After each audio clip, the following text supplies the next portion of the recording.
Chase, if I were you, I'd cover. I like maybe turn your ear. Oh boy. Welcome, everyone, to the One More Thing Tech podcast. As always, I'm your host, Kwesi. I'm Adam. And today we have a very special guest. You guys know him. You guys love him. He's been here before. You know, we've received great positive reviews, so we brought him back for part 2. Everybody, please welcome Chase. Thank you. It's great to be back. I'm excited. We got some great topics today. Let's hit it, boys. We do. Some great topics. So, without further ado, I guess let's hop right in. Okay, let's do this. So, I guess I'll start it off, gentlemen. I know last week we talked about the Apple Thneed that came out, the iPhone Pocket, and the craziest thing happened, Adam. I was scrolling my phone, and I received a notification from Adam. 4 colors are sold out. 4 colors are sold out. Who is purchasing this iPhone Pocket? And then it dawned on me, you know, yes, it's selling fast, but there was a very, very limited amount of these pockets made. So my humble opinion, right, my humble professional opinion, is that they couldn't have made more than 6 of each color, right? Because that's the only way that they're selling out this piece of cloth. Now, last week in our TikTok, right, somebody was like, yeah, it's not really aimed at you. It's aimed at a woman who would need a bag, and the bag is going to be $120 for a good bag. Well, the bag is going to hold more things than just your iPhone. You know what I mean?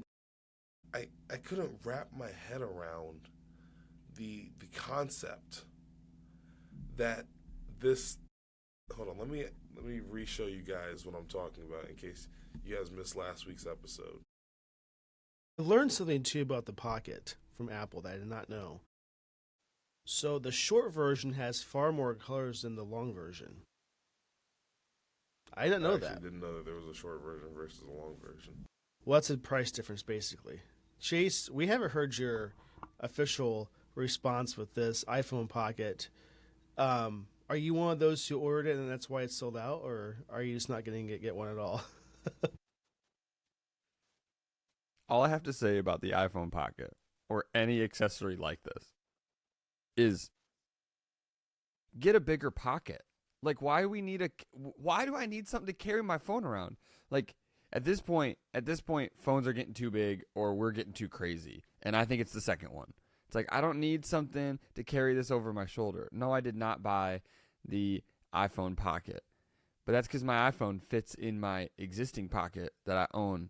They came installed with my pants. I don't know if people know. That's about what I these. said last week. I buy pants. Now, I know this.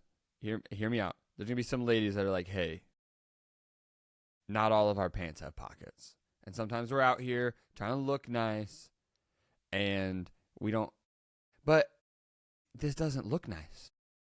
Somebody No, like it doesn't. anybody, can I just say anybody who is like, yeah, I regularly don't have pockets has found another way to carry their stuff.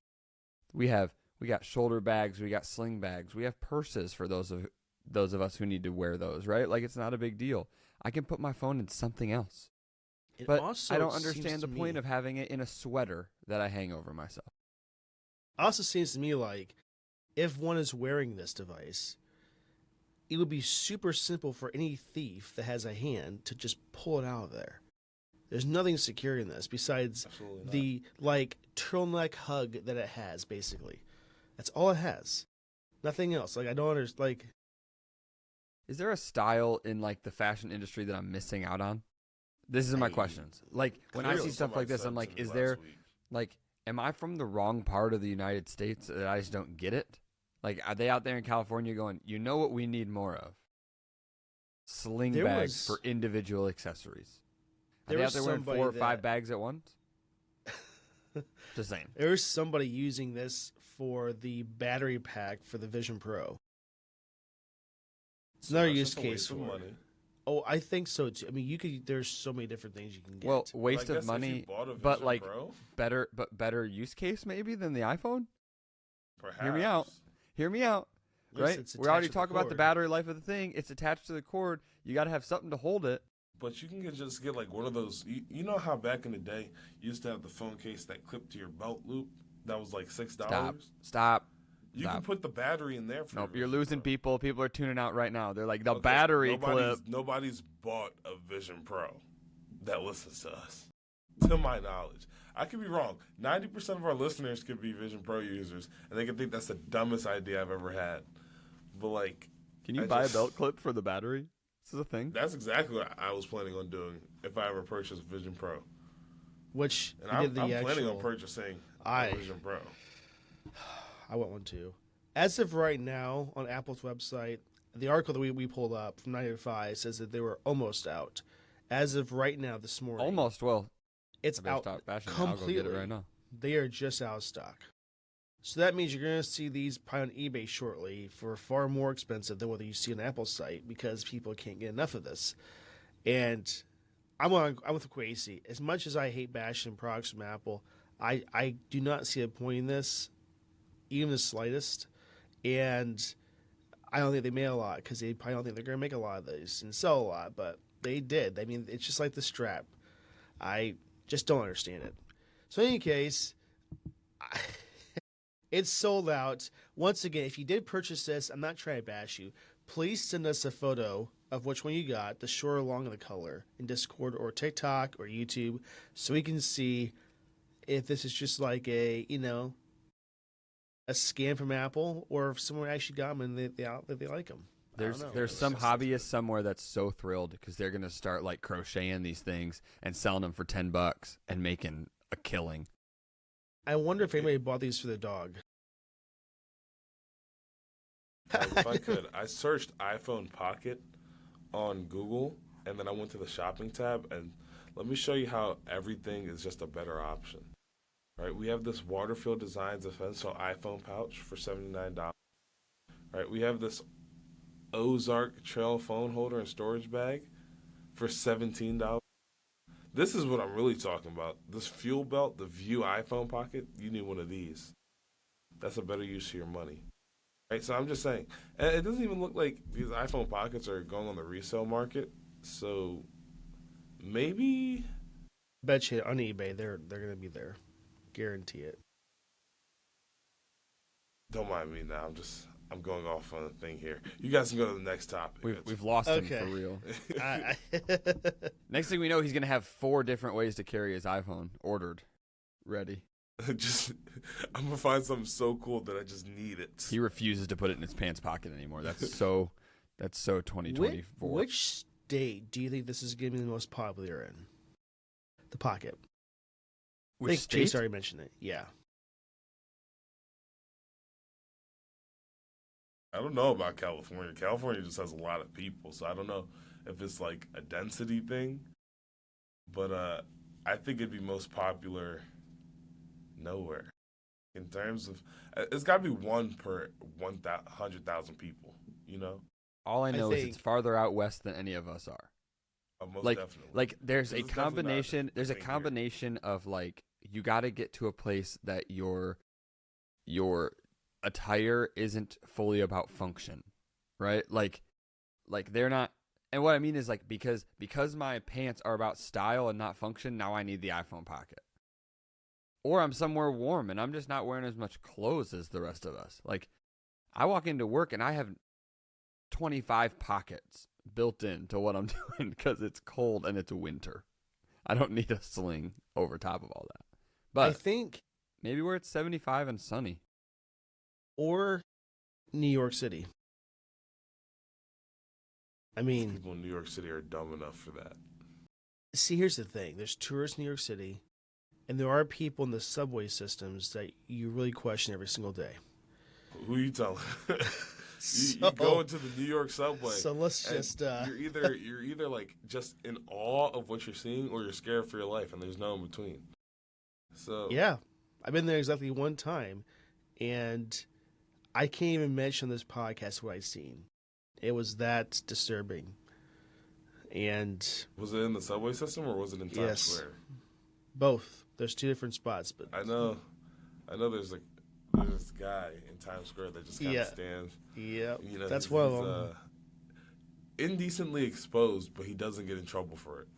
Yes, so I they don't- found that out the hard way.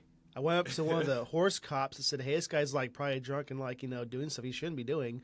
Oh, he just does it. He's okay to do that. I'm like, okay, but the subway was a far worse experience. Let me tell you, if that wasn't enough scarring, the subway system had. I'll tell you guys after the podcast. Just It'll no way I do- can mention the it'll do it to you. podcast. It was awful. It was. I was younger than I should have been seeing that. Let's just say that. Okay. Oh boy. Okay, Chase. We have another topic that I think you'll be interested in. Hit me.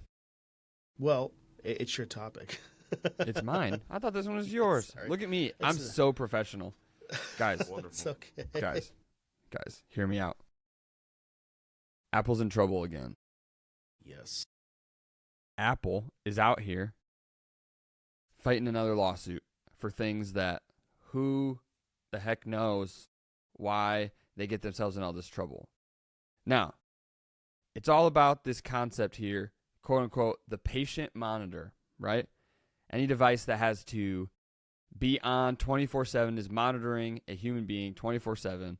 They are under severe scrutiny for, which honestly, I thought we were done, right? I thought Apple had figured it out.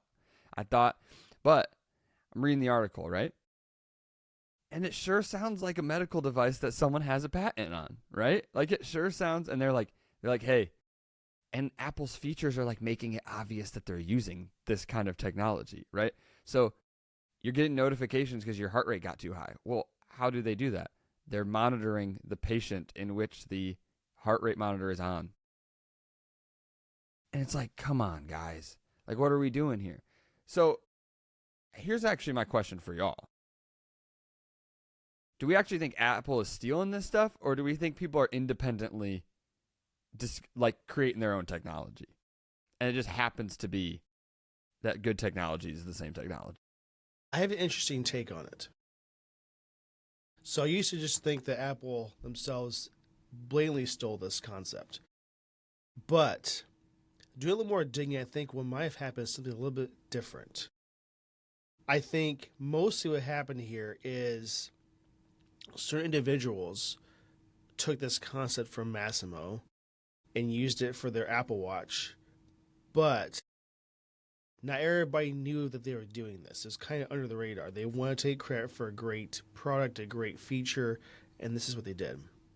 So my guess is I can't believe Craig Federighi and people in the Apple Watch team signed off on just blatantly stealing somebody else's technology. I just don't believe that. And if they did, that would shock me to no end. I think certain individuals took credit for something that they did not do. I think they poached some people from Massimo, and I think that this is the output of that. And what gets me is, but here's the worst part about it. When Apple didn't know about this, the executive team didn't know, their response is not what I thought it was going to be, which makes it more questionable. Maybe they did know that this whole time. But what gets me is this. They have the most amount of money that you can imagine in a company. I cannot imagine that they couldn't get their own team in place to do this very product without stealing anything. And why is this even a discussion that this was even a thing at all? It's just something that I would not expect Apple or its employees to do whatsoever. And that's what gets me hurt the most. It's a product that, do you not think that Massimo and people in this company are going to know about this? Is my question. When it's blatantly a copy of their patent. I mean, it's not even like, oh, we kind of took some concepts from this little area. It's exactly what they say it is. And that's concerning. I don't really know at this point if it was some exec saying do this or if it's just certain employees, but I have to hope it's certain employees doing it outside of their knowledge. What do you think, Kwesi? I think the thing is that there's a lot of legal gray area. So the patent for Massimo was something that is always monitoring, and Apple's claiming that they're not always monitoring, right? And I think that there's sure, a lot of the technology is the same, but also we see a lot of the technology being the same in almost everything nowadays. Like Samsung's technology is pretty similar to. Let me think about how I'm gonna approach what I'm about to say. Samsung's technology in terms of like screens and stuff is pretty similar to that of other great companies like LG or why did I start with LG? You guys get the point I'm trying to make, right? So it's not really, let's not look into the details. Let's just look at the broader point. So I'm saying that in technology, when you have a great idea, it's very likely that you're not the only one with that idea.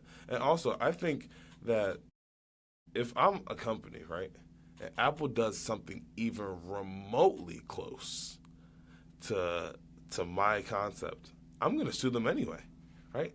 It doesn't matter if I win or lose, because first and foremost, now people are going to hear that I'm suing Apple. I didn't know who Massimo was before I read this article. Same. You know? So now people know my name, and let's say I do win, it's a double whammy because now I'm getting paid by Apple for something that they probably didn't know was wrong. You know? And they did sue Apple for 25 patent infringements, and most of them were thrown out. So I want to know what the rest of these things are. You know, is it for more things about the Apple Watch or other products that we don't even know about? I'm sure it's not going to be, unless you read the court case information, we're not going to be able to see that. But it's a little scary. At the end of the day, I'm not trying to be an Apple sheep here and say Apple's without flaw. What I'm saying is, if they did, they should fess up to it and not try to just hide this. But at the same time, this should give them an opportunity to do a better thing in the future and just very much lock this stuff down. Because they have issues with leaks all the time. They have issues with people broadcast things before they're supposed to. But if you're using some else's technology, this is where it's going to be even worse. Because now it's just going to cause more bad PR that they don't want. No doubt about it. But I don't know. I'm on the fence that some employees did this without Apple's exec's knowledge. I just cannot imagine Apple doing this, because Apple has not done this before in the past, to my understanding. If they have, please let me know. But I don't know. What are your thoughts, Chase? Do you think that this is intentional from Apple, accident, or what? Here's the deal. I don't know that if it's not intentional, it's just negligence. And here's what I mean. We talked about how much money Apple has, right? And that they could come up with their own technology. They also could just have enough patent lawyers and guys who are like, guys, we are too close. Even if they would have, like, let's say that in the lab they fully come up with this on their own. Why do they not have guys that are finding out if they have this? And then second, Apple, you're made of money. Like, maybe swallow your pride. Can you just buy Massimo's technology? Yeah, like, that's my just thought. pay them to. I don't even care if you pay the company. Just like pay them to use their stuff. Like, go in the front end of it and say, hey, like, go to the company and say, we are unable to develop something that won't probably infringe on your patent law. Is there a way we can pay you for the rights to use it? Even if Apple is completely above board, let's say let's put them in full innocence, which I don't believe that any major company like that is ever in full innocence. I'll just say that, right? Like, there's probably something slightly shady, whether it's an employee that's like, I found this technology and didn't tell anybody, right? Something's going on. And so it's like, okay, so this technology is much like somebody else's. How do we go out and we just do the right thing on the front end? I have to imagine it would be cheaper than this. Yeah, $634 million. Right. And two, who cares? Like, no one's going to be like, man, Apple couldn't have come up with that themselves. It's like, just figure out how to move forward and not, and now, I'll give everybody a little bit of credit. Patent law is a little complicated. Like, this patent expired in 2022, right? But clearly Apple's been doing this for longer than 2022. Therefore, that's why the lawsuit goes through, right? And I know maybe there was one of them that's like, hey, I know, like let's just not release it until after 2022. But that's not how this works, right? Like, there's laws against that. I just want to know, like, why are we not, like, Apple? You didn't solely invent every piece of your technology. You've bought stuff from people before. Go buy the stuff you need to use to make your products great. Like no one's gonna be upset. That very point might make sense why they didn't do that, because if this wasn't a sanctioned push from executives to do so, this would be why they didn't buy it, right? Because some employees not use their own money to buy this to say it's theirs. That's one thing. But the other thing, too, is it's the response from the executive team in Apple of, okay, this is what happened with our own company. How do we deal with this as a company? This is where I think as a whole we can all agree that it wasn't done correctly. I mean, at some point when Massimo was reaching out to Apple lawyers and stuff, Tim Cook and the exec team are going to know about this. And I don't see the best response that I can imagine from Apple. Like you said, they could have bought the company, they could have bought rights to this, because Apple's not at this point above doing that. When you think of like AI, they have failed at the AI market. So they're using Google and various other companies to back that up, make it better. So it's okay if you can't develop something, but don't just steal it if that's what happened. That's what I think the bigger point of this entire thing is. Like Chase said, it's going to be way cheaper to buy the technology to use it than spend $634 million, which is still chump change at Apple. But it's a big dent. I mean, that is a big amount of money for any company, right? Especially if you have to spend that money where you don't really get what you want back. You're just getting a lawsuit payout, basically, right? So, anyway, not to go on too much with this topic, but I wonder what people think in the comments below. Do you think this is something that Apple did on purpose? Was it an employee? Was it accidental? It was so close to someone else's patent?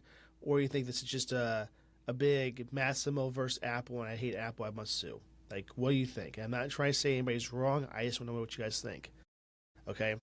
Speaking of some controversy, I don't know if you guys heard about this game called Black Ops 7 from Call of Duty. Never heard of it. What a disaster.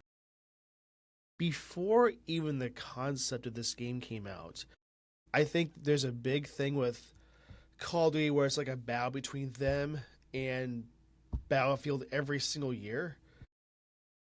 For sure, without any hesitation, Battlefield 6 has blown them out of the water. And not because it's just core gameplay. Over the years, Call of Duty is making a decline in their games because of they focus on multiplayer, they focus on different things. Campaign's not really the biggest objective. But this Call of Duty has one terrible, terrible concept, in my opinion. There is online multiplayer that is campaign, so co-op campaign, but it's live. So it's like playing a live match in Call of Duty, but you're playing campaign. You cannot pause it. And that's not the worst part. There's so much AI in this game that they use to make the game where you can obviously see that it's generated by not a human. And you can't pause the campaign, and you have to play with friends. You can't play it by yourself. And there is an absolute outlash with this. I mean, it's now rated the worst Call of Duty ever created by various different fans. And I'm not liking it. I've yet to play. I do have it on my Xbox. I have Game Pass. But this is a big disappointment in the gaming industry as a whole. And it's so sad to see this happen in Call of Duty because this was the game that I loved. Back in the day, I played Call of Duty because it was a great game. The campaign was so nice. It kind of brought you back into, here's World War II or whatever war it was they were talking about. And you got to see some, actual events that might have happened, and they put their own sway to it. It was really nice. And now it's turned into this, I don't know. It's just, it's a mess. And I'm not sure if the directive is just different or they're just trying to think of things to make things better. I don't know, but they're not doing well. What do you guys think? I personally don't play Call of Duty, so I don't think I have a valid opinion here, aside from the fact that if you're playing a single-player campaign, there is no reason in the entire world that you should not be able to pause your game. But it's not that. I seen it. Is it not a single-player campaign? Nope. You have to play with people. And it's not... You can play with the team that you pick, of course, but if you are by yourself, you are going to be put into a team, or they're going to join you up to, 4 players. So you cannot play by yourself if you want to. Oh, well, I think that's a bigger issue in and of itself. Yeah. I've been really big on single player games as of recent. I guess I've played a couple games that aren't single player recently, but like for the most part, I've been doing a lot of single player games, and those are fun. They're like relaxing. I can pause it whenever, right? Sure, some of them are a little bit challenging, right? Like, I'll be honest with you guys, I failed a couple of boss fights in the last 8 hours, right? But the fact of the matter is, when I was tired, I was able to pause it, go to sleep, wake up, come right back to the boss fight, and beat Dr. Octopus. You know what I mean? So like, I'm just a big advocate for being able to pause your game and not be forced to play with other people. And I just think that I remember back in the day, even though I didn't play it, I know Call of Duty had single-player campaigns, and I'm just kind of sad that they got rid of that. At least in this game. I bet you it's going to come back after this backlash. All right, here's the deal. Who's playing Call of Duty because it competes in the high-quality nature of a single-player campaign anymore? The reality is, Kwesi did not say I was playing a first-person shooter campaign when I paused it. No, he's playing Spider-Man, guys. It's like, true. people who want to play great single-player story campaigns are not playing Call of Duty. I'm sorry. Like, Call of Duty has built its foundation on multiplayer, right? Now, am I one of those who would say, go back and play the Modern Warfare 1, 2, 3 trilogy in the single-player campaign? The story will make you cry. Maybe I would be one of those people, right? Like, they did a great job. Do I think that every Call of Duty campaign equates that? No. And here's the deal. I don't actually disagree with Call of Duty's move on this. I understand it as a concept. They've made a lot of games, and there is a lot of things that, like, I don't know what the Call of Duty before this was. Like, you know how long it's been since I've bought a Call of Duty? There's so many of them. Like, I can't buy a $140 a year subscription because they want to drop 2 games a year, right? Like, that's essentially what that is anymore. And so I look at this game and I go, you know what? With the rise of games like Destiny, I kind of get it.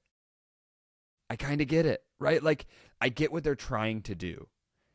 And I think this is a situation where people have blown up before they've played the game because the concept sounds dumb. It sounds like a stupid business move. But for all I know, they did a great job with this, and people are going to simmer down. Now, Call of Duty, if the campaign sucks and you can't pause and it's not relaxing and people aren't finishing it, like, okay, we need to reevaluate.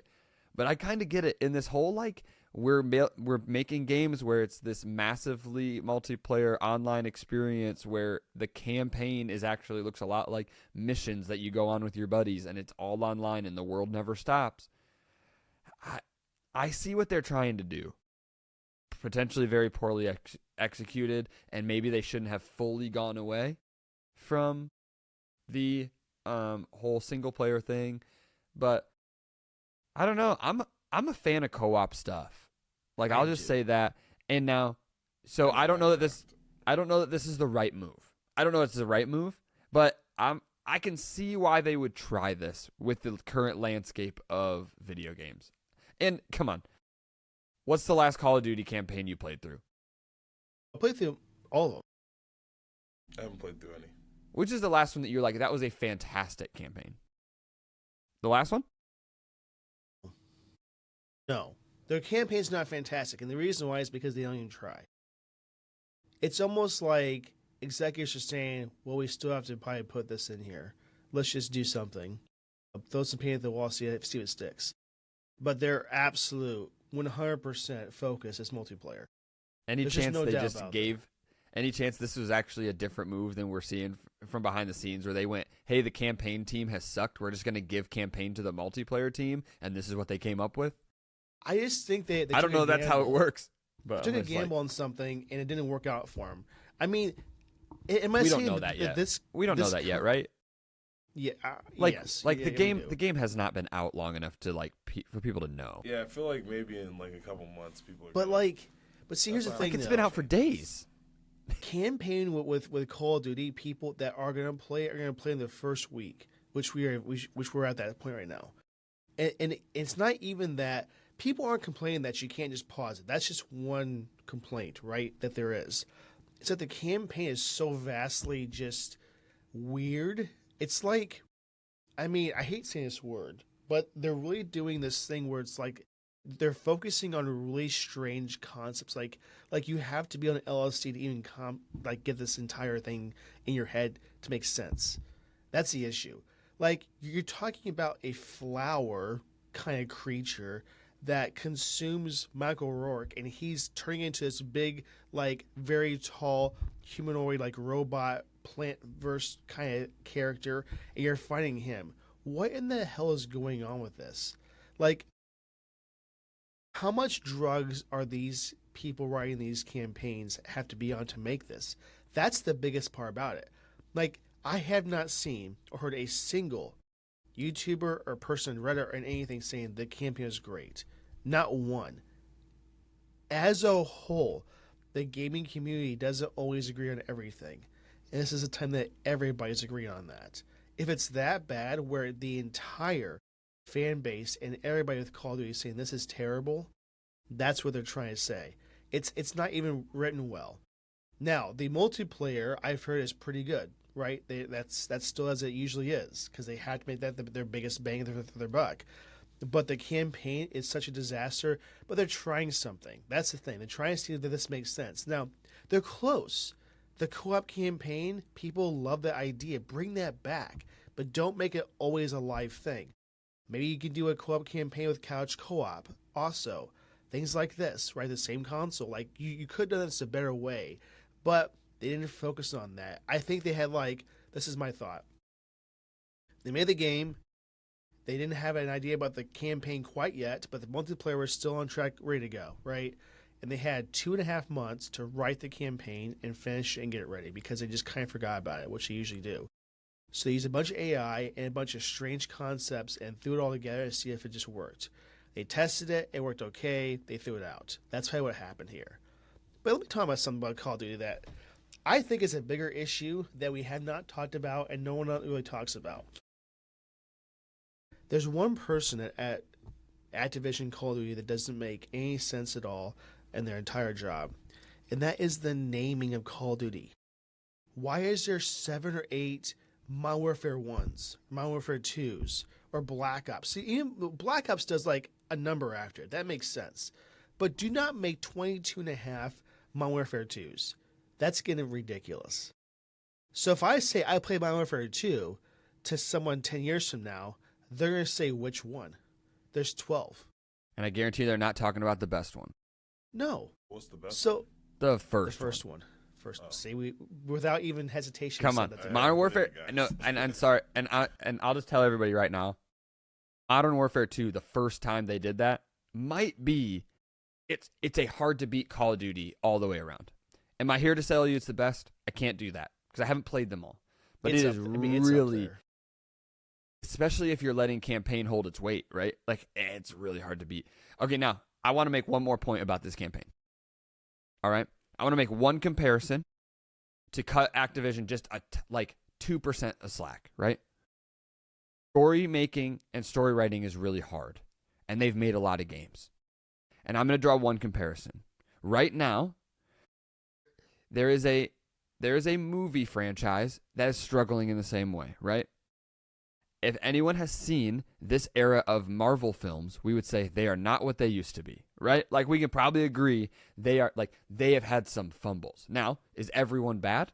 No. They've had some good ones. I enjoyed Fantastic Four, right? Like, I did. I enjoyed some of their newer movies, right? I enjoyed Thunderbolts. These are good. Did I enjoy the Marvels? Heck no. Not good. And here's the deal. Marvel, you have comic books to pull from. Someone's helping you write stories. Literally. Someone already helped. No one's helping Call of Duty. They're starting from scratch. So for them to fumble now and again, I'm kind of like, you do you. I can't totally bash you. Good point, Chase. I can't totally bash you for a bad story. I can bash you for a bad concept. But I think right now what probably happened is they have a bad story that they paired with a risky concept. And because of that, the concept is getting just destroyed online by people. Do I think that's fair? No, because I think there's other people like Destiny doing similar things to this that works. And here's the thing. That's a great point, Chase. And I want to bring that up too. How much different can you make a storyline for a war game different every time? I mean, if you look at it, even Battlefield, right? It's the whole concept of what they do with their campaign. Now, I played the Battlefield 6 campaign. And I was probably some people haven't even done yet because they do multiplayer, which is still great in the game. But like, they at least took a campaign that was a little different than the standard war campaign and made it exceptional. I mean, it was really good. And they brought in some modern technology with it and everything else, right? But what I'll say is, I know that Activision has hired movie studio writers to bring in these concepts in Call of Duty. And maybe they're just at the point they can't think of something new. But maybe, is their issue this? That they have to make a new Call of Duty every year? Is that the issue? Is it because they just don't have enough time to write a really good story? Because here's the thing. It's not like a movie where they write a story, they get some people, they kind of make it. You know, game development as a whole is not a fast process. So is it that, let's say in a year's span, that they have, let's say, a month or two of that year to actually write a good story or write anything, and then they have the rest of the year to actually develop it and make it? Because it's not just about the game creation. You're talking about the music. You're talking about everything as a whole that has to be combined. So that might be a good reason this is just not what it should be, because they just hadn't had no time. You know, these people are rushed, and that could be it too. Once again, I brought this up with the iPhone. Is it something that we should get, you know, not yearly, but every other year?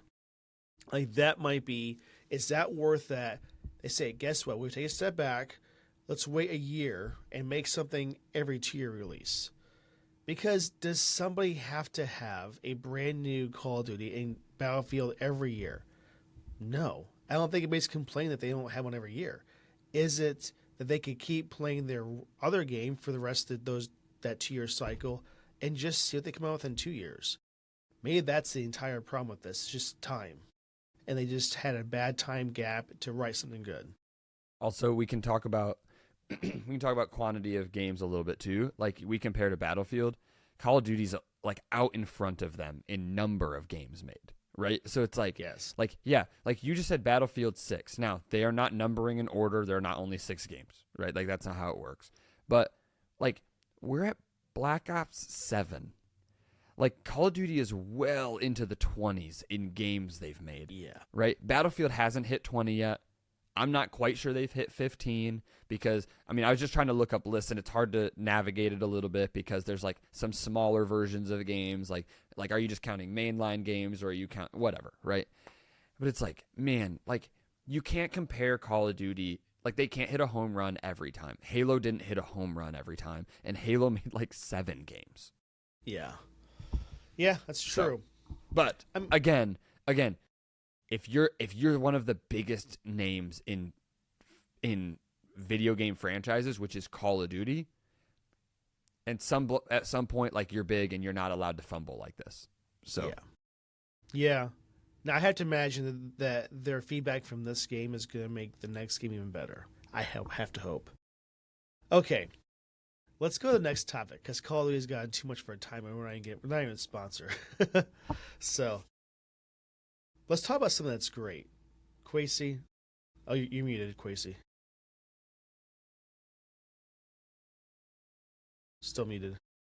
That's really embarrassing. I was saying, while on the topic, I don't even know how I got muted. Like, that is really embarrassing. Anyhow, while we're on the topic of games, recently Valve came out with some new Steam consoles, I should say.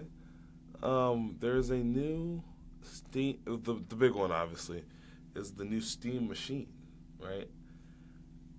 And ladies and gentlemen, this might be the console that just wins the console war. And Kwesi is going to show this for the audience too, because it doesn't look like much. It really doesn't. But let me tell you, Kwesi's on the right track with this. And Chase, this is just gonna be a great topic. I love this. It's just this little box right here, right? Doesn't look too big. I think it's about 6 inches. Yeah, it actually is 6 inches. It says right here. And you know, that's not horribly large, right? There's a new VR headset, right?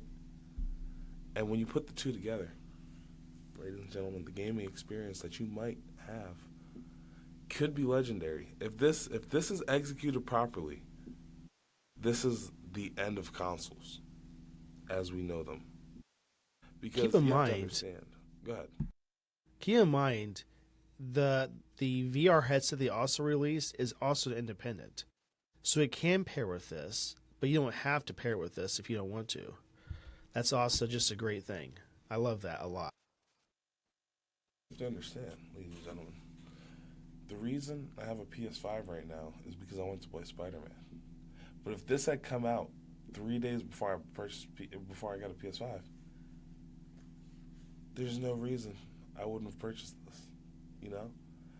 Hold on, let me go find the price for you guys so I can give an actual great review. Is it in this article? Well, no, you're not going to find one because Valve has not announced it yet. They're really good just keeping that under wraps until they're ready. And I want those so badly too. Unfortunately, we don't know a price yet. But as long as it's under 800, let me tell you something. If they can undercut PS5 and Xbox's prices right now, then there's literally no reason that anyone should purchase anything else. If they sell this console at a loss because they know they're going to make up that price difference in games, then in my mind, I can see nothing, and I mean nothing, ever beating this out. Ever. There is one issue with this device and everything in here. Only one issue, and it's not even their fault. It's that some disgusting developers have this thing called anti-cheat. Am I saying that this concept is bad? Not at all. What I'm saying is, like EA, for instance, sports games and various other platforms that make games, do this thing called make anti-cheats that you cannot run on Linux. And there is anti-cheats that you can run on Linux because games do that. Marvel Rivals, for instance, you can do this. So when you have just people and game developers that just blatantly refuse to let you run games on Linux and various other, that hurts me to the core, and I can't stand that. And in fact, if I was president of the United States, I would mandate game companies to abolish that stupid rule and make them make their games for every single platform out there, because it makes me so mad. Because devices like the Steam Deck, that's phenomenal in a lot of ways, can't play games like Call of Duty, can't play something like, you can play Madden if you want to, you can't play Destiny and all this other stuff that are great games. Am I saying that, just buy an Xbox or a PC to do this? No, I'm saying is, if people have a Steam Deck and that's what they have for a console, right? That's their only console. Why would you limit them from being able to play your game that if they want to? That's the issue I have. So I know I'm going off a little tangent here, but that's the only downside I would say with this. Now there's a lot more games, a lot more developers are not doing this, right? They let you play on this. So it's not going to be an issue for most things, but you can't play everything in your Steam library with this. That's the downside with this. Now, I hope Valve's working with game developers to stop this nonsense so we can get to a better place. But until that happens, that's going to be a limitation of this hardware, is that. Sorry about that. I want to go off that little tangent. What do you think, Chase? Did you see the announcement of this? Yeah, so, man, I have a hard time, right? Because it's like, Steam, you can't do everything, and at what point are you going to mess one up? And I haven't seen them do it. Right? Like, Valve's doing great. They've got the Steam Deck. Steam Deck is killing it in the handheld game, right? Like, they're doing great. Still and here's what I look at. So when I look at the image you just showed, right, there's 4 things, right? There is a handheld, there's a controller, there is a console, and there is a VR headset. They can't be the best at all 4 things. I'm not saying they can't try. and I think they should try, because if they're going to beat everybody out, right? I just had the conversation the other day. Do you know the only reason that the PS5 is potentially better than the Xbox? It's because Sony decided to deal with the controller in this generation, right? It's the only thing. It's the only variance. Spider-Man. That's one-sided a little bit, I think. Spider-Man. One-sided. Have you owned both of these consoles? gotta I've put understand. time in both consoles, my friend. I'm right there with you. The adaptive triggers and the rumble motor in the Dude, the PS5 now, DualSense controller is guys, awesome. Guys, PS4 controller, one of the worst. They needed to make a change. So don't hear me going, Sony, you're so amazing. No, you screwed up, and then you decided to try to make it right. Now, here's the deal. If the Steam if the Steam machine outperforms those consoles at a price that is similar, like, what are we gonna do? Like, what are any of those other companies gonna do? And Adam, I would push back on your point of, like, yeah, I hate exclusives. It's all they have left. Microsoft, it's all they have left. If we PS5 though. But see, That's what I'm okay, saying. But what I'm saying is, like, if we're upset about exclusives, then we That's dying need to now. have. It's That's dying. dying. It's not going to Good. go away, though. it will. Sony would be moronic to No. go, you know what we need to do? We need Insomniac, put them on everything. You know how many They- people bought a PlayStation? 2 of them are on this podcast to play Spider-Man. Guys, Okay. do you know how Hold good up. you know how good your exclusive game has to be for people to buy entire consoles? You don't see me buying a Switch 2 just because I really need to play Literally. the new Mario Kart. Do you know how bad I've priced that a million times where I'm like, I really want to play Mario Kart World. But I'm not buying a Switch for it. I'm not buying a Switch for it. I bought a PlayStation. I've bought both generations of PlayStation. I need you to hear this. I need the world to hear it. The last 2 generations, I started with an Xbox and I ended with a PlayStation. You know why? Spider-Man. Okay, you're forgetting one thing, though. Here's the thing. And I actually love this approach. Here's what I think every game developer can do that has exclusives that works very well. Okay, as you know, Spider-Man and almost every single PS game that, not all, but the top ones that exist, do one thing.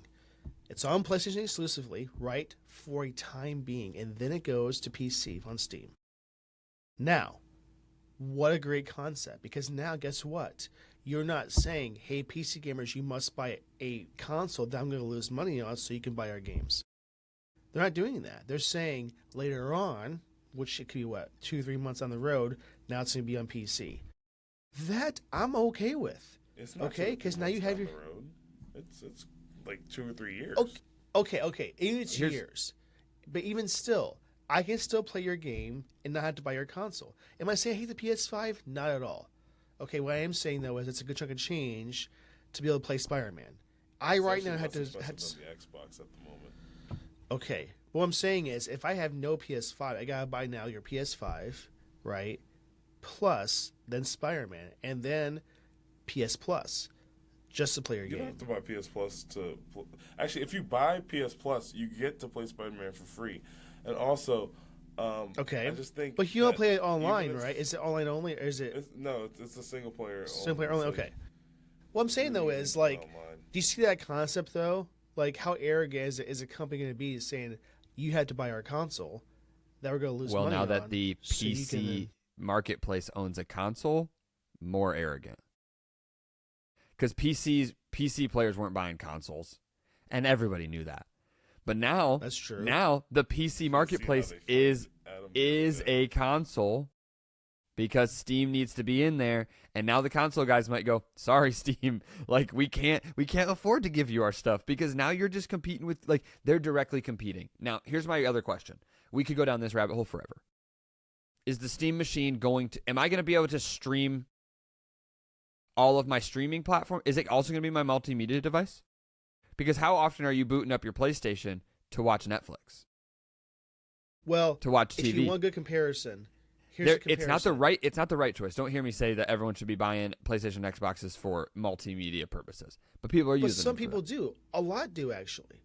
Like kids. That's what they have. They're not going to get like an Apple TV Plus their Xbox or PlayStation, right? They're going to use one device, and that's completely fine because it does well with that.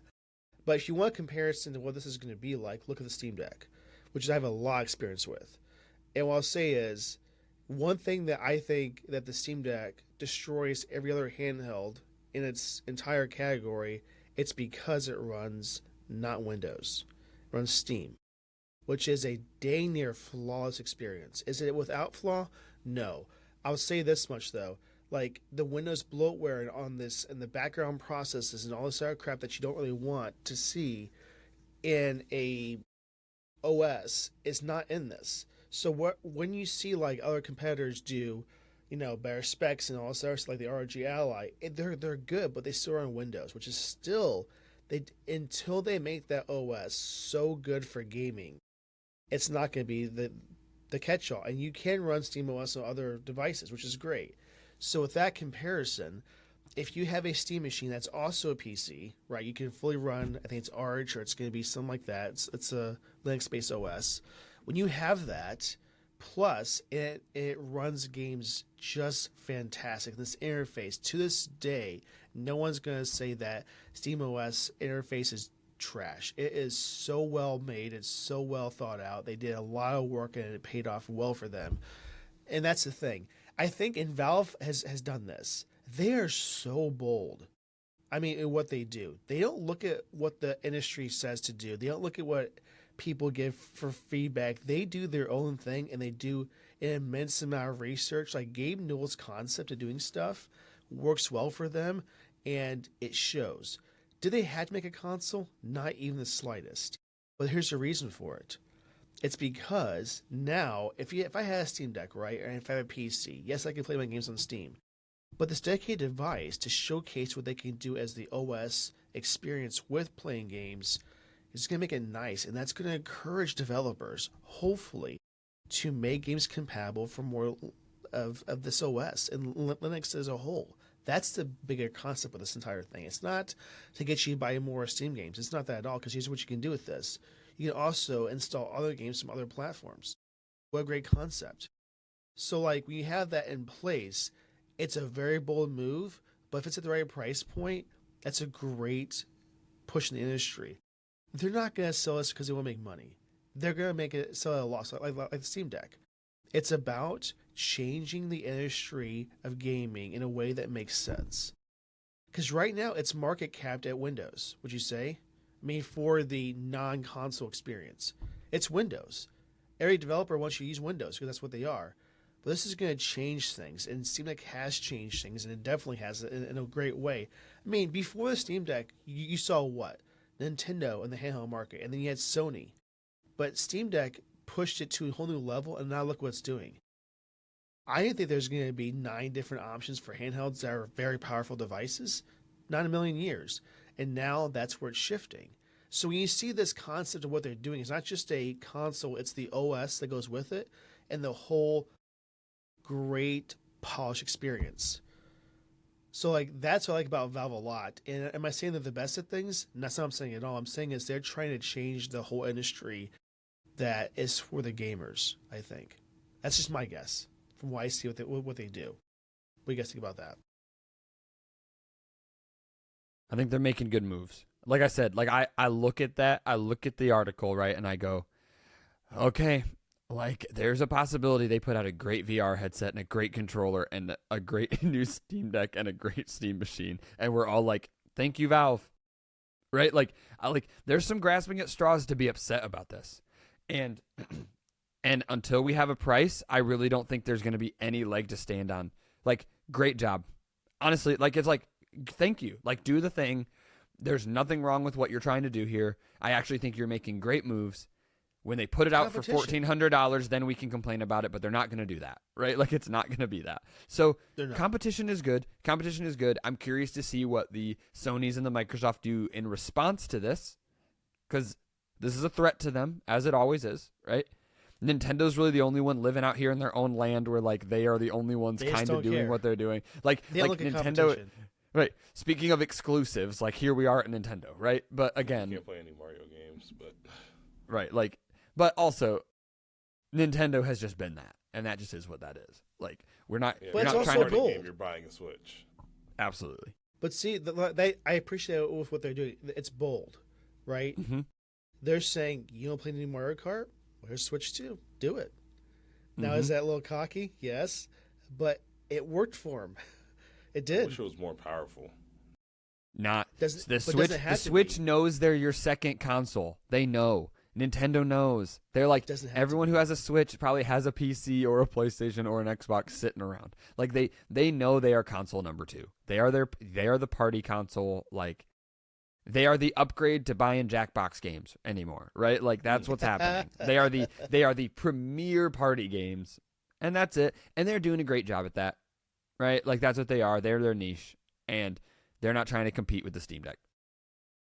But that's off topic a little bit. I'm excited because I'm a huge fan of Valve, huge fan of Steam, and what I'm saying is, man, I'm a little bit biased with this topic, but I like to see it, and I'm very curious to see it. Like, this is supposed to be 10 times more powerful than the Steam Deck. That is insane. That's nuts.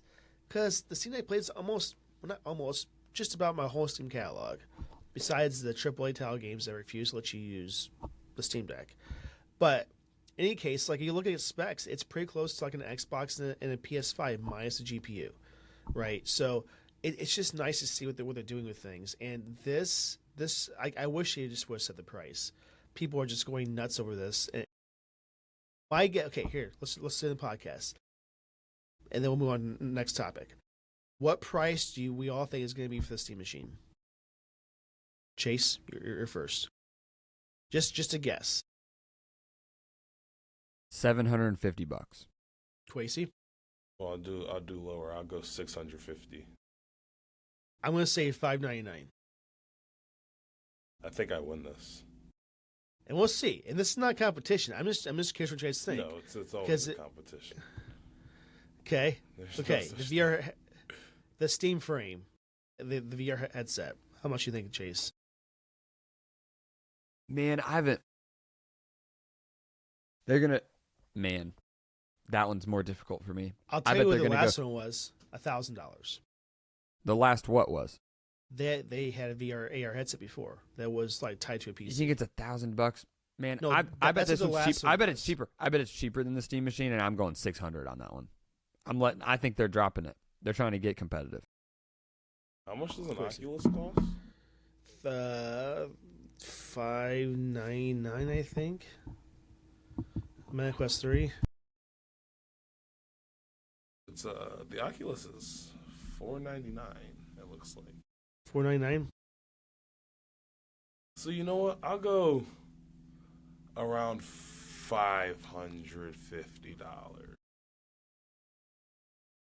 I'm gonna say $700 for this one. I think I win this again. I'm just saying. The reason why I say that is because it's getting close to the other one. It's on its own. It has its own OS built into it, like most of the other ones do, and the specs are higher too. So because of that, it's gonna be a little more expensive. Is this going to replace the Vision Pro? Probably not, right? But I think it's going to be Nobody's very gaming on a Vision Pro for nice. No, they're not. They're just not. They're just not at all. But I think this is going to be a little more expensive, but not too 3D expensive. things. And, Chase, have okay, you last tried on a one, Vision the Pro? controller. Have I tried on the Vision Pro? Yeah. Yes, sir. Yes, What sir, were I your have. thoughts? I know it's a little bit off topic, but like, Here, I'll give my thoughts in It's like fine. 30 seconds. I think that the Vision Pro is a fantastic thing, and I think the fact that Apple is not calling it a VR headset and they're being very specific about that is accurate. Do I have a use case for it? No. Do I think most people have a use case for it? No. And that's why I don't think it's like selling like crazy, but I think if you find a use case for the Vision Pro, it could be like life-changing for you. Like the way you are able to work and the effectiveness in which it does what it's designed to do. Like the augmented reality is crazy. Like I could sit here and have windows of my computer all over like my room, and I could walk away and I come back and they're still sitting here when I sit back on like in this chair. So do I think it's great technology? Yes. Do I think that they like created a technology that isn't like the world isn't quite ready to use? Yes, but you have to do that in order for the world to figure out how to use it. That's my 2 cents on Yes, the I completely agree with Chase. Okay, lastly, the Steam controller. How much do you think it's going to be? Well, Chase. the controller can't be more than $100. Oh, sorry, Chase, you were supposed to go first. I'm going to call it $74.99. Well, the DualShock is $79.99, I think. So Correct. I do know that one. I'll go with $100 flat. Just the price of the Xbox, the Elite controller, and the PlayStation Elite controller. I think those are actually both 120s. You know, I think it's going to be 60 bucks. $60. Interesting. Okay, then hot take, Adam. You think they're going to drop a pro version? Not right off the bat. Because your price point with tells the me new- that you think that they're going to drop a $110 version at some point. No, here's why I say that. Of these 3 new devices, that's even hard to say that even. I don't think they're going to sell as much as they want to. I think the entire purpose of this Steam controller is for you playing. So, like you see in this showcase, the Steam Deck, there's not a new Steam Deck. That's not why they showed this. They're showing this family of consoles that they're doing, right? So this device, this controller works for each, the Steam Deck, the VR headset, and the Steam Machine, and a PC, and everything else, Bluetooth as well. So I think that the showcase of this is going to be so nice that their focus is on the rest of them. This is an accessory to what we're making that's great. So I don't think they're going to try to make so much money off of this, right? They want people to use it, but do you have to use this to enjoy Steam? No, right? They know you can use an Xbox or a PlayStation 1 or whatever else.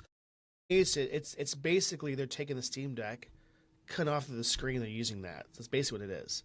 So it's very ergonomic. I know people say it looks weird. I kind of want to get one. It does look because I want to use it anyway. But I don't think they're going to try to charge too much for it. It's not their focus. Their focus is the Steam Machine, which I think comes with this, and then their VR AR headset. So I don't think they're going to try to push this and just try and make gobs money off it like people do with like Xbox and stuff. That's just my take. I could be wrong. Because Valve, keep this in mind, Valve does weird things in a good way. They don't think like everybody else does. They just don't. Not at all. And I kind of wish they always do that because it makes them unique in their own way. Like, you know, Valve looks right now, just look at the Steam Deck. It came out a ways ago, right? It's not new. They have the OLED version. That's not a Steam Deck 2, but it's better. It's weird. But they look at all these, like the ROG Ally X, the, you know, Legion Go, and all these other ones that completely destroy the Steam Deck in specs every way, right? And it should because it's new. They're not like, well, it's our turn now. They're waiting for AMD to make a chipset that's worthy of the Steam Deck 2. Who does that? Everybody else is going to try to push something out now because they want to. It's market's competition. No. They're waiting to make the user experience incredible. So when there is Deck 2, and they confirmed it in this little announcement for this, that they're working on Deck 2, that is going to blow everybody out of the water. Even these that you see here.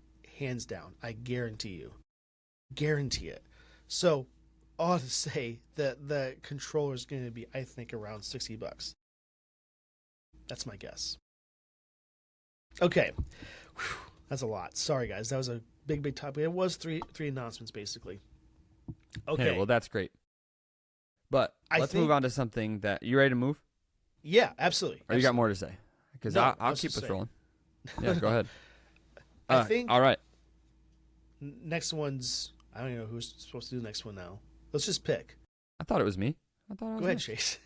I thought this was me. I was trying to be... I just forgot. I'm over here fumbling. I picked up on that, Chase. I'm over here fumbling the thought. first one, and Adam's over here. He's like, this one's I'm deep yours. in And this thought one, with I'm that like trying to last just one. jump in and be clean. It's fine. It's great. Adam, you were very passionate about this last one, right? And I appreciate that about you. And here's the deal. We've talked about a lot of new today, right? But what we haven't talked about is that Red Dead Redemption is deciding to re-release on all modern platforms, essentially. You can get it on your PlayStation 5. You can get it on your Xbox. You can get it on iOS. You can get it on Android, right? So, what have we talked about today? We talked about terrible single-player experiences. Everybody, welcome back to Red Dead Redemption 1. Here we are. And not only can you play it, if you've already owned Red Dead Redemption, you now get the new version of Red Dead Redemption with a DLC just for having it before, which is fantastic. Like, sometimes I see this and I'm like, what in the money grab are we doing? There's potentially no money grab. Potentially. I think it's like just to bring this game to what people haven't played before. You know? Like, does this have any business being on your iPhone? No. Zero. I'm excited for it. I'm excited for that. You know how many people are going to replay it, though, because they can play it on their iPhone? Yeah, I mean, as you know, you can use your Xbox or PS5 controller to play with this, or just, what's on screen. So is this impossible? Is the iPhone not good enough to play this? Absolutely not. This came out far long ago, right? I'm excited for this. Sorry, Chase. Sorry to interrupt you. Go ahead. No. I think this is fun. And let's just say, good on them. In the climate of, we just talked about one of the biggest, video game companies fumbling on a campaign. You want a single player game that's worth playing again? Here you go. Yes. Like, talk about a great game. Here you go. Get out west again. Sling some bullets around and ride some horses and have a great time. Like, what are we doing? This is a game. This is a game that's built for you to enjoy it and built on a great campaign. Just go enjoy some Red Dead Redemption for no reason other than you can. The other issue, I guess, with this that people, it's just me. For the iOS experience, it does require you to have Netflix. So it's going through Netflix to release it, which is a very odd, very interesting concept. I know they're doing that for iOS games, but that's how you're going to deliver this? It seems weird. It seems like that Rockstar has enough power and money and things to just release it on their own platform for iOS, but it's okay. They're doing this. Is it the worst thing? No. I think that Rockstar is trying to perhaps get some people to like them again. They're having some backlash of their own with GTA 6. Now, am I saying that is a game going to be really bad? No. I think that game is going to be probably the best game ever created, most likely. I have to hope it is. Yeah. I mean, just things that I'm seeing from all these people, they're giving hints about what it's going to have, like how you can buy property and manage property and be your own landlord if you want to, and their finer details. From what they're saying with GTA 6, it's the last GTA game made. Now you think that's a sad thing. No. They're going to keep this going and make updates for it, and that's their game. They're that confident of this game. Kind of like Minecraft, yes. Speaking of which, so, did you know that Minecraft has shelves now? I didn't know that. What in the rabbit trail is Minecraft has shelves? Bro, no. Minecraft has shelves. That's nice. Yeah. What? It was just. What are you putting on your shelves? What's the first thing you put on your Minecraft shelf? I put a stone pickaxe on it because so we were on the crafting bench and I was like, a shelf. What does it mean, a shelf? Right, so I crafted one, put a stone pickaxe in there, and I was like, oh, it's a shelf. And I know, it probably shouldn't have been so revolutionary to me. In the world we talk in right here, guys, there's the steam machine, and there's Minecraft shelves. All right, and you know what people are talking about? Apparently, the Minecraft shelf. It was very impressive. Hey. I'm very proud of it. This is no, honestly, if you want to talk about the joy of Minecraft in one sentence, it should be what you just said. Minecraft has shelves, and we are pumped about it. And the world should be pumped about it because Minecraft keeps doing it. Here we go. We got shelves now, man. We got shelves. Yes. Someone's going to be in the comments be like, we've had shelves for a really long time. But no, it's going to be really bad because this has been around since 1.16, and I'm going to be like, no, it hasn't. It's going to be a crazy Mandela effect.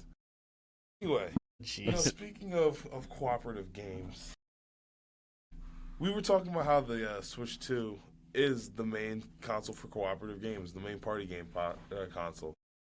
And, unfortunately, we see that Nintendo just doesn't like third-party docks, right? They just don't want to give... If you buy a Switch 2, right? This is another thing I hate about the Switch 2. Nintendo has tried to make it so that you can only do what Nintendo wants you to do with this console. Did you know that if you buy the Switch 2 and then maybe you get online wrong, right? Maybe your IP address is wrong because you were using a VPN, and Nintendo deems that you were cheating. They're just going to brick your entire console. I hate that. And, you know, Nintendo's been doing a lot of not user-friendly things, and this is another one. They're not allowing you to use third-party consoles to connect your Switch 2 to your TV. The thing is, this is just recent. Beforehand, all these docks worked perfectly, but then Nintendo released a firmware update that said, hey, the next time I'm plugged into something that isn't Nintendo, I'm just not going to work. No, that's horrible. I think that they should be sued for every dime they have. Shut the company down. Maybe not that extreme, but you get what I'm saying. It was egregious that they would even come up with something like that. Well, we don't know for sure if this is intentional. Let's put that out there. It might be. No, it's intentional. It's 100,000% intentional. You But cannot make a mistake like that. what if I bought a dock, Kwesi and Chase? Because I don't want my Switch 2 screen to scratch for using what it comes with. You know? Now, Doesn't matter. I can't. Can't do that. They want you to use a dock, like Kwesi said. And the Switch 2 dock, although functionality it works, it is designed so poorly. If it can scratch the very screen of the console that it bears, that's disgusting. And it has. Several people have mentioned this several different times. You put it into the dock, it can wobble like a teeter-totter at a playground. Why does it do that? It should be secure like the first one was. Now that port that's plugged into can potentially break because it just wobbles too much. So now I might want to just try a different dock because guess what? USB-C should work, right? Well, in the past, that didn't work so well either, but they had official docks and non-official docks that you can use. And, well, they kind of stopped that. That's why I want to bring this up, because to me, it's one more control point they're trying to capture, and for what reason? I already bought the Switch 2. Why are you making me now use your Switch dock that it comes with? Now, thankfully, it doesn't cost extra for it. It doesn't cost extra. That's the thing that is it makes sense a little bit, but now you're forcing me to use that specific one.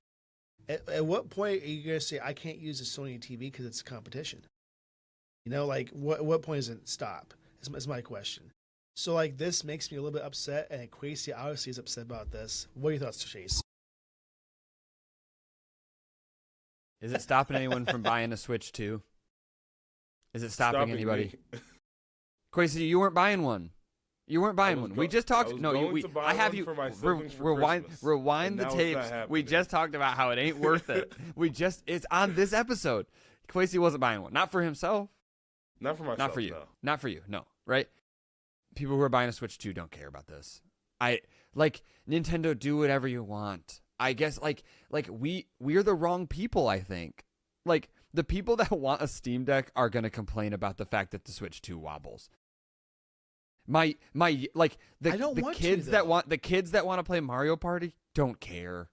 And they should care. This should matter. This should matter a lot. This should be as infuriating as Kwesi just was. This should be infuriating. It's not going to hurt them. And I don't know how it keeps happening, but it's not. And do you know why? Because the Switch 2 is what it is. It is your second console. But see, I want to like this console so much. I want to play the new games from Nintendo. Do too. I hate that my Switch 1 is basically obsolete. You know, it's not quote obsolete. And you would think. Nah, it's not obsolete. I got a Wii connected to my TV right now. Nintendo doesn't go obsolete. The reason why I say is I because also have a Wii U. You can't play new Mario Kart World or new games that come out with Switch 2 on Switch 1. Or really, most games are coming out are only for Switch 2. So they're not saying it's obsolete, but it pretty much is. You know, where you can't play new games at all. So then that's sad. Because like you said, it's a great number 2 console. That's great for party games and playing games with your friends. That's nice. So I want to like this so much, but they keep doing this stuff that just makes me more irritated at Nintendo. And for what reason? There's the question. There it is. Reason. There it is, right? Here's the deal. Yeah, but I'm not buying a Switch 2 because I'm talking about their negative press. So this is where I go back to Adam's point. Why?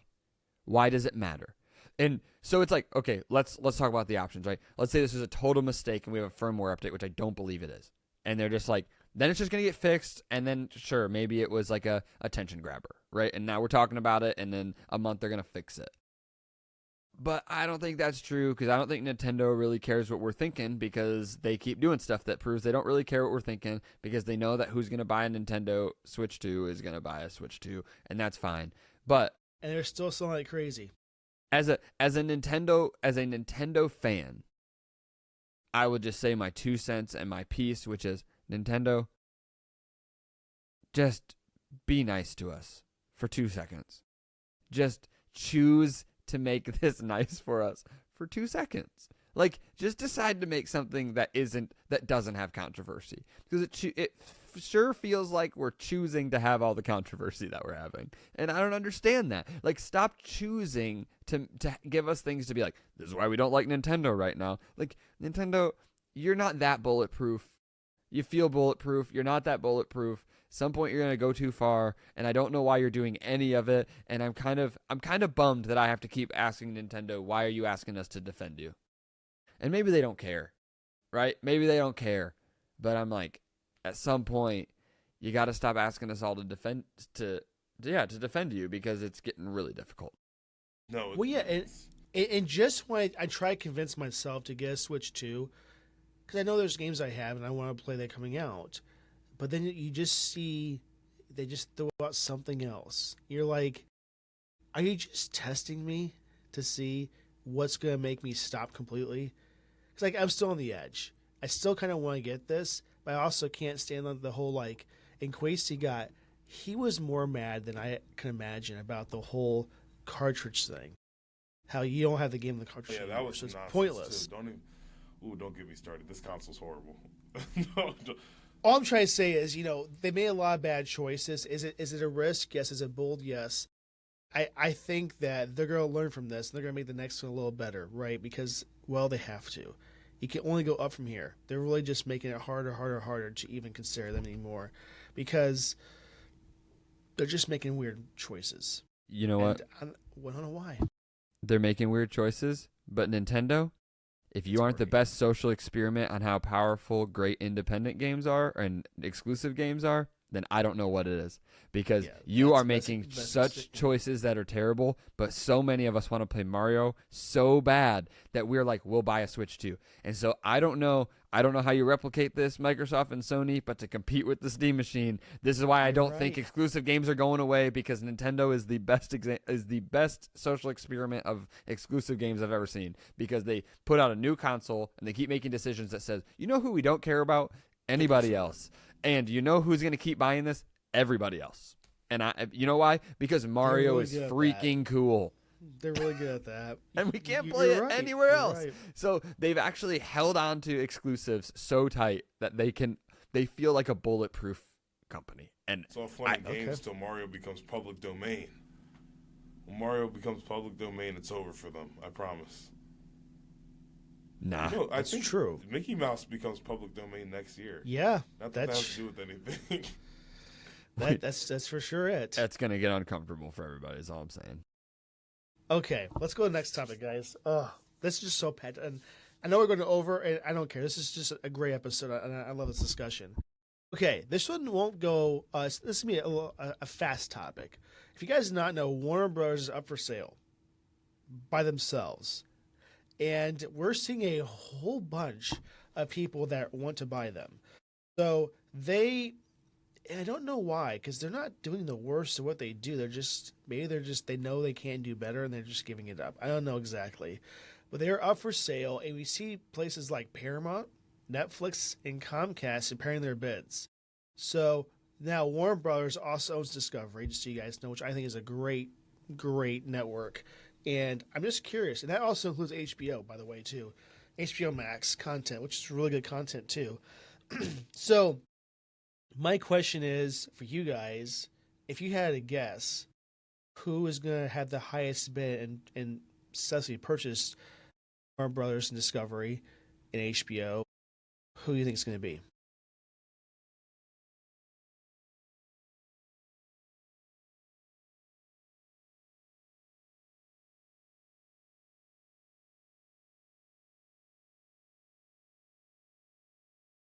if they bid that high. Comcast, yeah.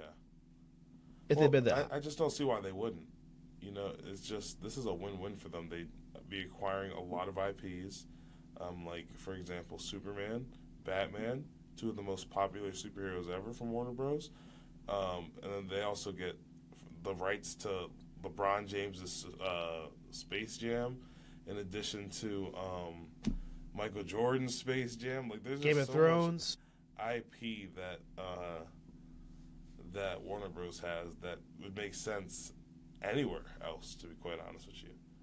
Well, but okay, for me, I'm gonna say Paramount. I think they're going because they're kind of dipping a little bit in some things. They're not doing terrible, but they're also they're a big player in the game. And why I say Paramount because Comcast kind of does things that I don't like in the whole movie studio phase. So and I can't stand Netflix. They ruin good quality shows and movies and their quality physically of the files. Stuff.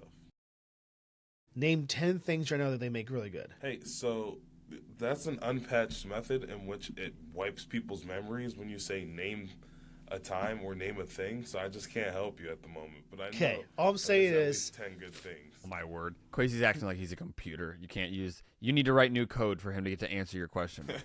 what I'm My saying word. is Netflix makes average content and lots of it. There's not anybody saying, I just cannot wait to see this new Netflix movie or show. They're better at shows and movies, and Isn't they know what they're Stranger Things doing. on Netflix, or? Yeah, but like that's one thing that they're really good at. They're They also had not Squid Game. okay, but they didn't create that. Someone else did. They just published it on Netflix. He just said he can't name things, and now he keeps interrupting you to name things. This is the wildest thing. Okay. Calm What it down. what I'm saying is they're not known to make exceptional quality media. Would you all agree with that? They're just not. You're disagreeing? I think that Netflix did it first, and I think Netflix actually needs this the worst. They probably Because do, I think we are on a trajectory where in 10 years, that might be too soon. I think we're on a trajectory where Netflix is going to go away. Because other than original things, right? Like the Stranger Things, the Squid Games that are only on Netflix, right? Like Paramount, Comcast, which is over here with NBC, they now have Peacock, right? Like they have a library of things that are theirs already. That's great content and great TV, right? Right. And because of that, I go, eventually, like everything that Netflix has that really keeps them afloat could get bought. Because the best things on Netflix didn't make, right? There are some great Netflix originals. So I think Netflix needs it the worst. They need it the worst. I think it's going to end up with Paramount. Because I think the ceiling is highest. Like, Paramount's going to go, we need an edge over the Comcast stuff. Like, Comcast is just, like, Comcast feels bigger. They don't need it. Isn't it actually bigger? Right. Like, it. But what I'm Yes. saying is, like, it not only is it bigger, but, like, it just feels bigger. Like, there's more going on, right? And so it's, like, I think that, and for some reason, and I can't explain this any other than a gut feeling, I feel like Warner Bros., it just, like, feels more natural on Paramount. Like it feels like Paramount to me screams movies in a way that Peacock doesn't, and NBC doesn't, and Comcast as a whole doesn't, and Warner Bros. Screams movies to me. And I'm just like, Paramount, go out and get yourself some more great movies to bring people to your service. I have Paramount Plus. I love it. Looney Tunes doesn't really scream movie to me, and that's a Warner Bros. No. Well, it is, but that's not what they're talking about here. You gotta keep in mind that it's also HBO, too, Right. which is they're killing it in a lot of ways. I mean, they're having some issues right now. But one thing I'll also keep this in mind too: if you guys don't know about Netflix, there's a whole category of Netflix people don't realize that does them so well, and that is Korean, Japanese, and Chinese like dramas and movies and shows. That is a huge, huge, huge part of Netflix. It's because there's only one other place in the whole United States that has it, and that's Rakuten. It's Viki, is what it is. I know it's because I have people that watch it. I don't really watch it. My wife loves that stuff, but that is a massive market, and it is huge in the United States now. And that is what they've tapped into. They don't forget about that with Netflix. Their own original content. I mean, I could probably name 5 shows and movies that I know that they made that are good, but I wish. And it's not that they can't do it; they just choose not to. I think it's a budget thing or whatever it's going to be, but it gets them people that stay on the platform and that works for them. But is it that I don't think Netflix have they ever made a movie that went into theaters? K-pop Demon Hunters. Oh, that's another great one that I didn't mention. K-pop Demon Hunters is probably the greatest movie I saw all year, and I saw F1 this year. Would that go in theaters or no? Yeah, it was in theaters it did? for a weekend. Okay, so they're on the right track then. But beyond that, though, it's not too much. I mean, Apple did with F1, great thing for them too. So I'm not sure what the price is going to be. People are estimating billions of dollars here for this deal. It has to be for what they have. Billions of dollars. I think that's a safe bet. But they're up for sale. I'm just curious to see who's going to get that. Like what Chase is saying, I think Paramount's a better option for owning this content over the rest of them. I think Comcast would get way too big, and it's just a little bit more. It's not a good market saturation. It's too much for them to have. Netflix, it'd be nice if they had it, but at the same time, it's not that vibe that I'm thinking that they should have. It's just not. It's like if Dairy Queen bought Joe's Crab Shack. 2 different things in my head, and this is where I think Netflix is just in the same category, but not quite this content category. If that makes sense. Just my opinion. I think Paramount's a better option. I think that Netflix should want it for the originals that are on HBO. Which they had at one point. Right? Like HBO is part of this. And that's going to be a pretty big player that we're not really talking about. But I think it's going to end up with Paramount or with Comcast. And I think that Netflix is going to just allow themselves to be who they are at this point. I just don't There's more but I think they need it with Paramount and Comcast. Yeah. For sure. I hope it ends up with Paramount, but whatever. Okay, so let's go with the last topic, and this one's for Kwesi. We'll kind of go through this a little fast, Kwesi, because we don't have a lot of information, but it's still nice to have this. And then we'll go on to the last product of the week and app of the week. So cool. So everybody knows that Samsung has always been the pioneer in the foldable phones category, right? Back in whenever year it was, they came out with the first folding phone, and you'll never believe what they called it. All right, and now they're thinking of making. They've been in development for a little bit of Galaxy Z Trifold, not just a fold, a trifold. You might be like, Kwesi, try. Does that mean 3 perchance? And I'd say, dear viewer, yes, this phone is a 3-fold phone. Now, that doesn't mean it folds 3 times. I lied to you. Does it fold 3 times? It looks like there's 2 hinges, so it would only fold twice, right? It just folds twice, It has 3 screens. So I guess maybe it doesn't fold 3 times, but it has 3 screens, and that's the important part, dear viewer, right? The phone is going to have 3 screens, which is more than anyone needs, right? Am I going to purchase this? No. But let's look at some of the stats here. Let's see if we can find any of the tech specs, right? It's looking like it's going to have a 6.5-inch cover display, and then when you unfold it, it'll be about 10 inches, right? That's iPad mini size, 10-inch isn't it? phone? No, the iPad mini is 8 no, inches. sorry. So it's bigger than that. I was wrong. Do you need a 10-inch phone? I'll let you decide. All right, it gets up to 2,600 nits of max brightness. Not crazy, but not horrible. A 5,437 milliamp hour battery. Actually, it's a lot, actually. That's a lot of battery. That's a lot of net brightness. 2,600 nits? That's really a lot. Hold on. That's a lot. We love our nits, man. Yeah. It's probably more than anything else has right now for a phone. My word. Oh. Okay. No, that Battery's that's pretty nice. bright. Yeah, no, my apologies. It's I thought my okay. phone had 20,000 for some reason. I made a horrible. He's out here lighting mistake. up the whole entire forest with his Yes. phone. My apologies. That is a lot of brightness. That is The that nits, is kind man. of crazy. And then a 5,437 milliamp hour battery. Ladies and gentlemen, that's the battery power right there. 200 megapixel main camera. Kind of had to Right. for that 10-inch screen, though. This is true. Yeah, I don't know if the battery's gonna last as long as the number says 500 for the yes. We'll see. So, and it's gonna run a Snapdragon chip, but we don't know which processor yet, right?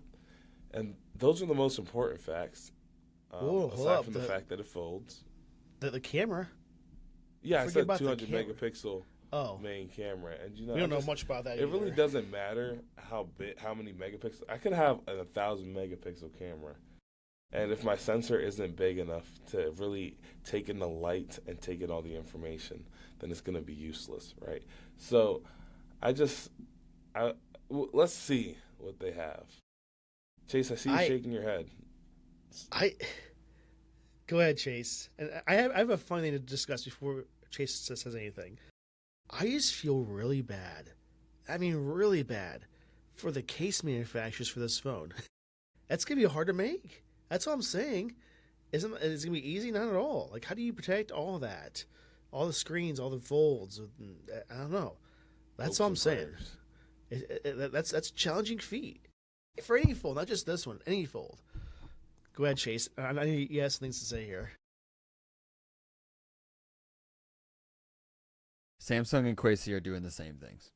They're grasping at straws. We shouldn't even be talking about this. There's nothing to even, it folds twice. You have a phone that can be your iPad. Who cares? Who's doing this? What? Tell me who's doing this. Are you buying it, Kwesi? Kwesi, are you going to buy this? Am I going to buy it? Are you even considering buying it? You have spent, no. You have spent more time. If I was paying you per hour what you are worth at a job right now, you have spent more money on it, talking about it right now, than you will ever spend on it in your whole life. Is this true? Paul, this is true. No, the only reason it's true Is that because true? it's the first generation. Who cares? Right? I know it's going to be bad because it's the first generation, but in a couple generations, I might think about it. Okay? Also, here's the other deal. Kwesi's over here talking about all these specs. He doesn't even know the specs of his own phone. That's how much the world cares about these specs. No, how many nits does your phone have? How many nits does your phone have? So Yeah, you thought I added no. an extra zero. I You added added- an extra zero. I No, added an bro, extra zero. bro, no. Here's the I deal. added an He's extra over here zero. talking about all these specs. People don't care. People are gonna buy this. Okay? Because it's a fun thing. It's a trifold. You know what? You brought up Mike. You know one phone I watched him return? A folding phone. He was like, "Nah, this thing sucks," and he sent it back. Well, it was the Google one, Google Pixel Fold. It was the first not version. great, right? It was bad. But I'm just like, guys, No. good for Samsung. Great. I'm glad they're making something new. People need to make new things. But Here's the thing. Come on. Here's the flip side of things, okay? We all have iPhones. Okay, this is an Apple focused podcast. Let's flip this a little bit. Let's say that next year, Apple comes out with a fold, which they are. But now they make it a trifold. Also, they have a bifold and a trifold. Does that they change selling your wallets perspective? now? Like, what are we doing? Are you okay? Let's say that you guys had 10,000 in the bank for this very purchase to get the iPhone Fold next year. Are you getting it? I have $10,000 to spend on a phone? Yes. There's, So take money Might as out of the well. equation. Is just the idea and concept of a fold from Apple and not just Samsung. Is that something you're interested in at all? Does it No. does it pique your interest? No. No. I'm saying the same thing. It doesn't, like, I think, honestly, like, Samsung could be putting out the best phone on every metric right now, and I don't think I would care. And it's not because it's Samsung. It's because, like, I don't need a folding phone. Sorry, no, I thought you were going to say it's because you of an Apple ecosystem. I take back my sheep. No. comment. No, if like Apple did this, I'd be like, cool, give me my regular iPhone that, like, I know, like, I don't know. My phone is just, like, not the place that I'm, like, trying to do like, I don't know. I'm not interested. Same here. For me, it's one more layer to get to my content. Yes, there's an outside screen. I get that. But at the same time, if I want to use the phone and it's full in capacity, it's one more open. Now, this is going to be like, to get used to opening this up in a certain way, it's one more extra layer to get to my content. I don't want the small, thin screen up front. I want to be able to I get it in my pocket and it's unlocked. I'm ready to go. I don't want just the extra layer of things. And in my head, the hinge itself, and now 3 screens or 4 it's going to be, it's just one more thing that could fail, right? We've seen with folds in the past that this is an issue because of dust and various things can get in there. I just think that this is not something I'm ready for yet. Am I saying ever? Probably not. But for me, even if Apple made something just like this now, I'm just not ready for that. It's too much for what I need right now. I have an iPad. I have a phone. I have a laptop. At what point is this going to be just a confusing device for me to have in my lineup of things? For me, it's just I'm not there yet. I might be in the future, and who knows? We're all talking about this now until we see what Apple does to the iPhone Fold. We're like, wow, this is different. This is going to be way better. I don't know. You know what? Clip me it. when that happens. If the Fold comes out and I said I'm buying it for sure, you guys can all call me a hypocrite. But here's the deal. I have a question for all the people who are going to buy a folding phone. Do you want a folding phone because you can get more screen on your phone? Or would you want a folding phone because it would make your phone smaller? Because this thing does one of those two things, and that's why I'm not interested. I might take a folding phone because the profile got smaller in my pocket, for example. Right? Maybe I would take a folding phone for that. I don't need a folding phone because it can also be the size of my iPad. I think that's why I think this is comical. Great point.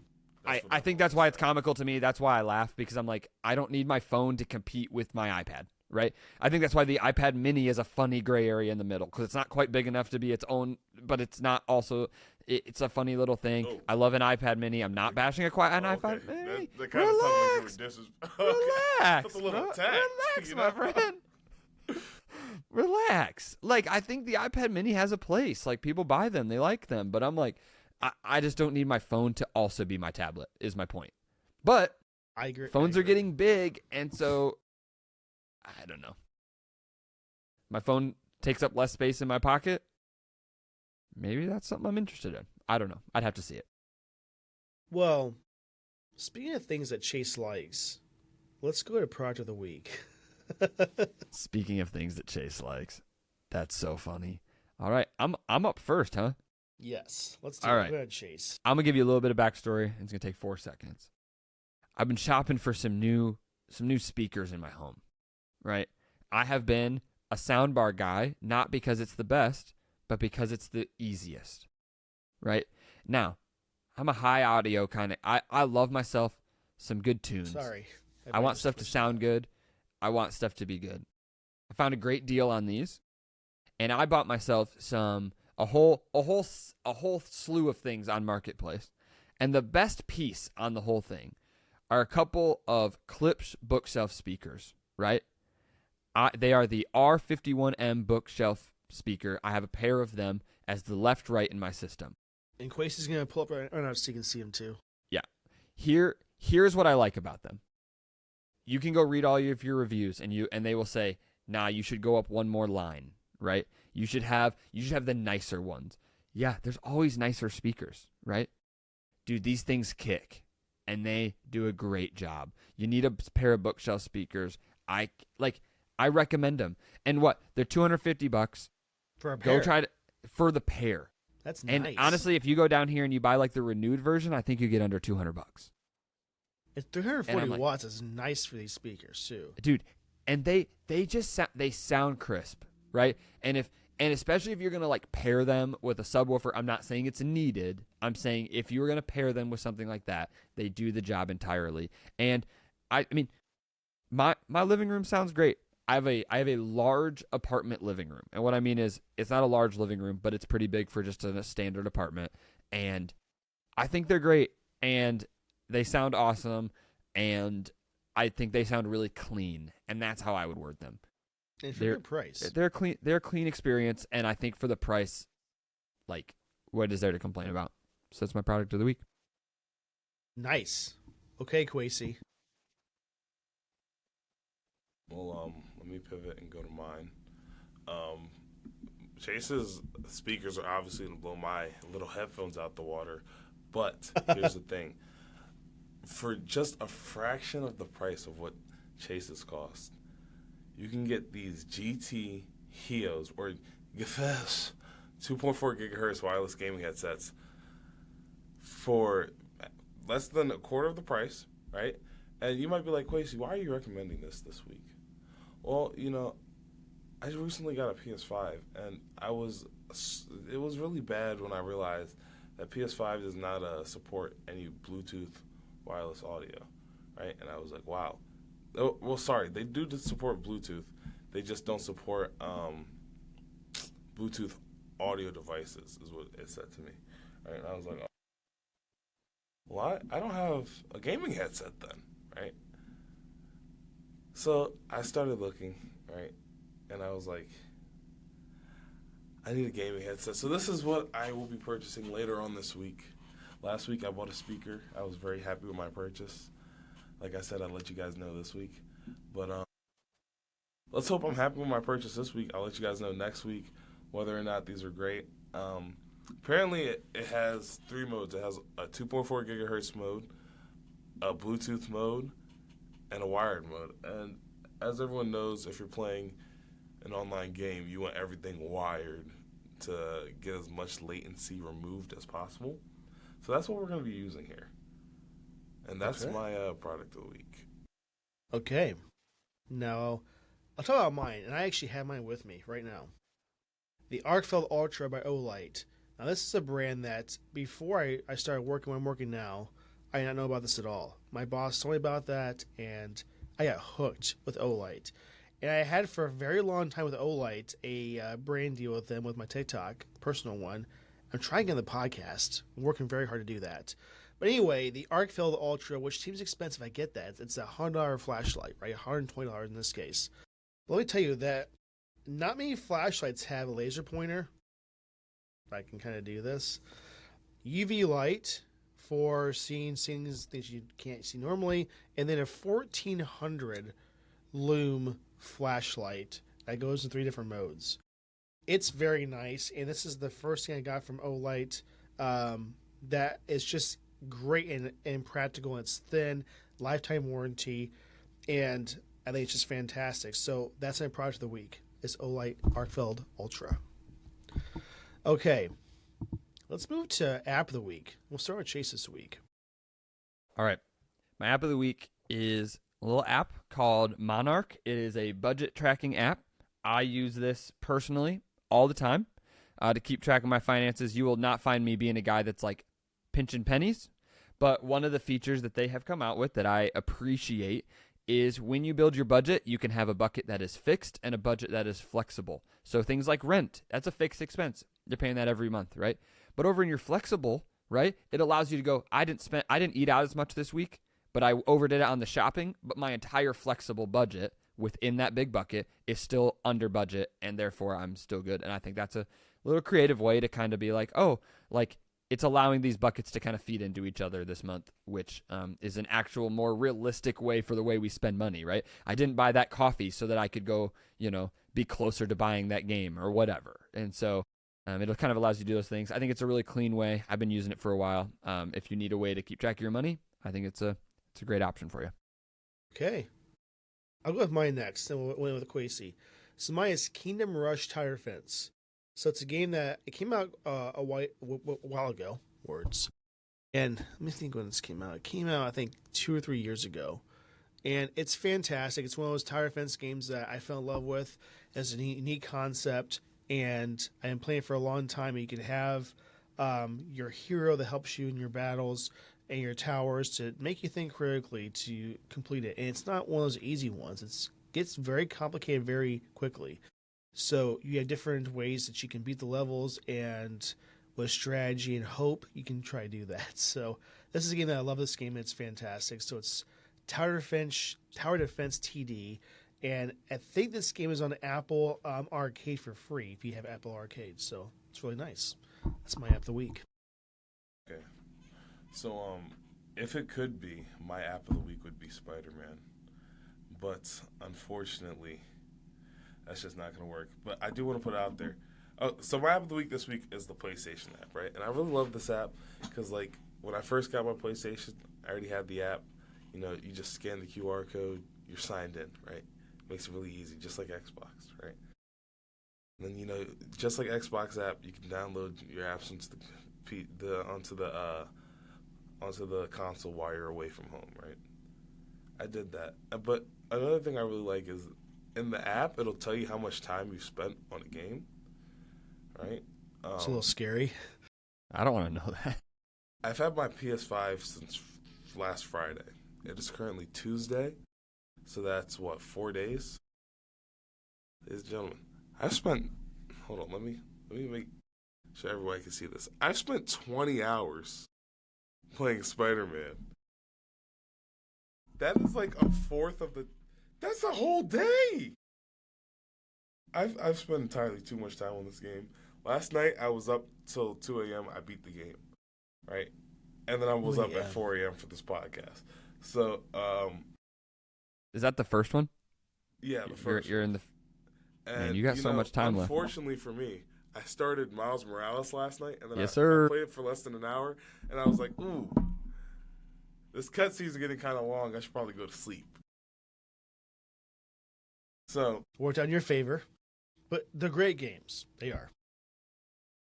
I think great is a Just bit wait of an till you get understatement. Spider-Man 2, man. Dude, Just wait till you get to Spider-Man 2, man. Can't wait. It's going to be so awesome. I'm Anyhow. a big Spider-Man fanboy. And Oh, me honestly, too. PlayStation app's great too, so nice choice. Thank you. So, yeah, that's my app of the week this week. Okay. Wow. One episode. Our longest one yet, but I don't care. I don't care.